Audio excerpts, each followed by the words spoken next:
Imagine you have enjoyed the 16 years of in your life, 16 non-stop. You have been the darling of Donald Trump and the puppet of President Vladimir Putin. You have always thought about that you will stay in this power for your whole life and never really realized that people have ability that can take you out of this chair. And that's what something happened last night on 12th of April 2026 in Hungary. Viktor Orban, yes, the Prime Minister of Hungary, lost election after 16 years. And before that, in 1998, he was also a prime minister. He served for 4 years. So imagine a man who has served 20 years in his life for a single country, and still people have a chance, ability to take him out of the office. That's the beauty of democracy.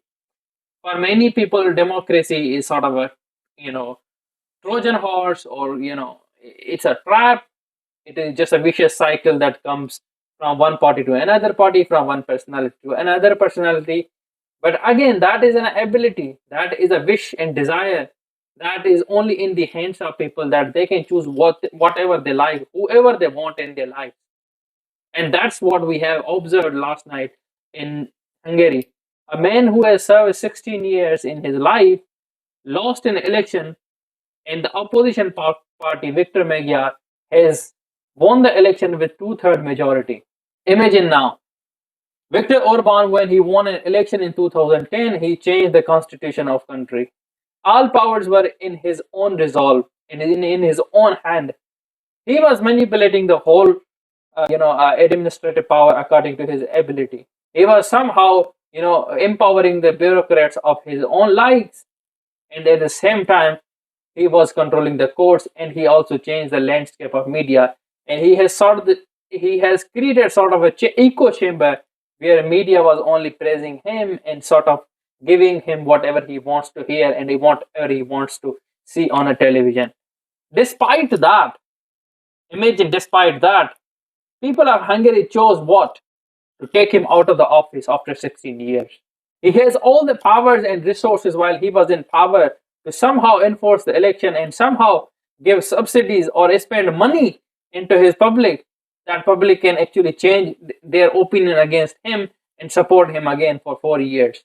But that doesn't happen. And that gives you a sort of a sense that democracies still works in the countries, in those areas, those regions, those part of the world where people have the ability, they have a common sense, they have this political understanding that what is good and what is bad for them, right? There are many people who like, power of like, Beijing and Moscow's dictatorship, authoritarian, everything.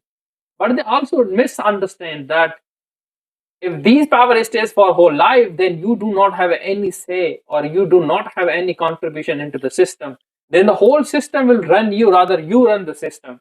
Because when you give an ability to change the people who are running you, then you use it. That's called the weapon of vote. And that's what something we have observed in Hungary last night, that vote was used against Viktor Orban and he was taken out. Remember, only 3 days before the election, J.D. Vance was in Hungary and he supported Orban. Imagine, Vice President, second most powerful man on the planet Earth, went to Hungary and support Viktor Orban. You know why? Because he is a populist. Viktor Orban was a populist. His all policies were a populist, anti-immigration, right?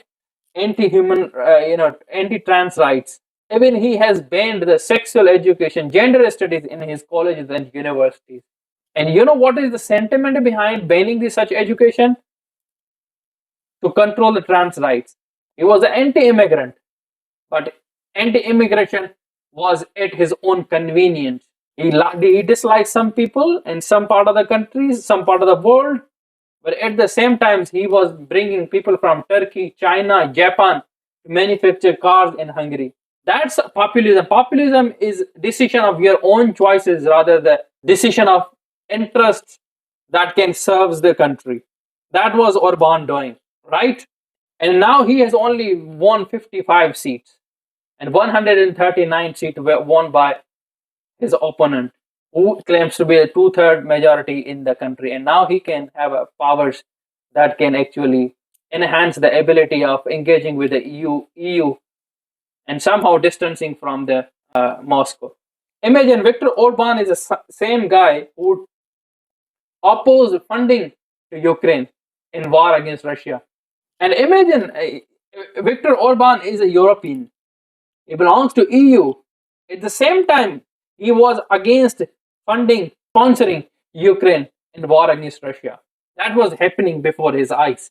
And since last night, you would see that everyone is so happy against his defeat. German Vice Chancellor, United Kingdom Prime Minister Keir Starmer, Emmanuel Macron, Spanish. Everyone is celebrating that finally they have someone in the office of Hungary where they can collaborate and somehow distancing from the Moscow. Because Hungary is in a difficult crisis. They are in economic crisis because there's a lot of assets that has been frozen by the EU and NATO just because of his love affair with the Putin. He is a puppy of Putin, but no more, not anymore. If you link somehow the connection between liking and Putin and liking the Trump at the same time, it doesn't make any sense, does it? But again, that gives you kind of a sensibility and understanding that democracies in 21st century on 2026 12 April is still very relevant. It has a power to choose what do you think is good for you in terms of a leadership. Imagine Viktor Orban is the same guy who was openly bragging and denying the support for Ukrainians. And Ukraine is trying to be part of the NATO. But this guy has the audacity, this guy has the power and the magnitude and authority. Where does he take that kind of energy where he was openly challenging his own neighbors, own powers, own European Union that I'm not going to fund the Ukraine? It was painful for people of Ukraine and people of Europe combined because Europe was helpless. They were not able to do anything about Viktor Orban unless the last night election happens. Europe did freeze the assets of Hungary, and that does not add any value in bringing the same guy onto the table where you can agree him that support Ukraine. He did not. He was always open about if Vladimir Putin wants some support from him, he will give them. And it still is. Some people call him that he was the unsung, agent of Vladimir Putin in European Union. So coming back to the point, the democracy has that gratitude, has that magnitude that can deliver onto the stage where you would imagine that this is not possible to take out this guy out of the power. But if you have the right to vote, you have the mechanism of voting, you have the transitional powers in your country every 4 to 5 years, you can change every landscape. And then the people who are coming into the power after someone, they would also think that if we do not deliver the will of people, we will not stay in this power. Democracy has delivered the world. That is the reality. If we go into the Europe, America, Britain, we would see that people are free. They are independent, at least of their choices to made in their respective lives. And for humans, independence is the first extreme valuable thing in his life.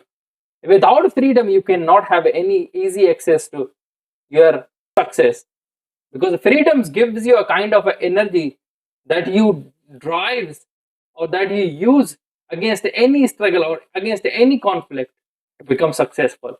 But when you are struggling for basic needs in your life and you have always have a fear that someone will come after me if I do something wrong, or if something comes out of my mouth and some section of the society will not like it and they would take me out somewhere, then you would have never easy or successful life, because freedom is the backbone of any society. If you are not free, you cannot think free, and if you are not able to think free, you would never make any such wise decisions in your life. So humans are evolved and humans are designed in a way that their one thing is linked to other and the other is linked to the many, and many is linked to the total and full. And geopolitics gives you examples which you can take out and apply on your personal life, that even if the most powerful situation, even if you are in most, and it gives you an understanding that once you are in power, everyone is coming after and they will like you. But the moment you are out of power, nobody is coming after you and they will support you or they will start liking you. Viktor Orban is gone, right? Now nobody will call him and do the negotiations and do the talks because he is out. If we that equation we apply on the life, at some stage we all have a power and we think that we are invincible.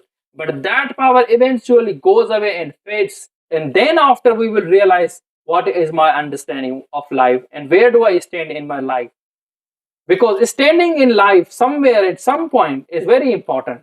And if that ladder has been designed or somehow pulled on some fake promises, on some fake basis, it would eventually slip through the earth or slip through the floor. And then we would realize, then we would understand where we stand. Americans coming into Hungary support for Orban. Now Orban could not win the election. Do you think that the next government of Hungary will not be entertained by the White House? They will. Because eventually interest matters in the life. Interest matters in the geopolitics. Yes, that's true that fascist and the populists always like each other. They have kind of a love affair for each other. But it's only a temporary alliance. And temporary alliance is alliance between the middle class, upper class, and the power people that who are in power. And that is a very temporary thing. Because once the powerful people and elite uses the middle class, then middle class would realize that we were just useful idiots for them. That's a power struggle.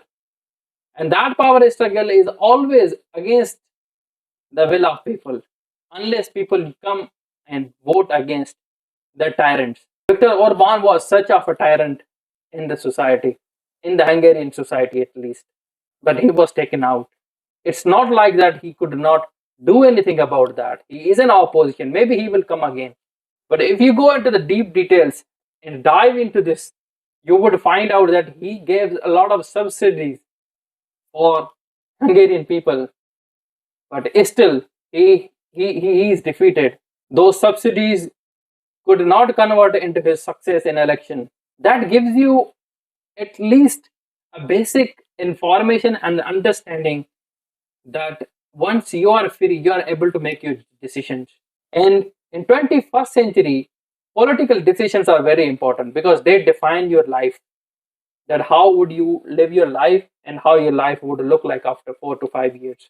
In South Asia, especially people like us, we always tend to believe that okay, since these guys, since these fiction of the society has always been in the power, they will always remain in the power. We never try to negotiate on the basis of voting that we can defenestrate or we can take them out of the office or out of the chair. If we try it, at least just by opposing them, just by voting against them, we can do something better, can we? So we would see that how Moscow reacts on this defeat of Viktor Orban and how Donald Trump reacts on this defeat of Orban, because he was darling of Donald and puppet of Vladimir Putin. And now we would see that how they react. If they react in a way that somehow they are being hit by this defeat, that would give you a lot of a sense that Viktor Orban was used against European Union and European countries. Because recently we have seen that Europe has been disturbed by the Donald Trump, and he every now and then threatened that we will pull out of the NATO, and NATO without us is just a paper tiger and it is useless rubber. And that is kind of an insult for European leaders, especially for France, because France is a nuclear state. And France, French president has always been humiliated by the President Trump. So situation will evolve by the time once the prime minister assumes an office, and we'll see what he will actually bring in his new policies, because he wants to overturn the constitution that was designed by the Viktor Orban. That is his first step, and later we would see that how things unfold and how things are going, and then we will have a look. Thank you.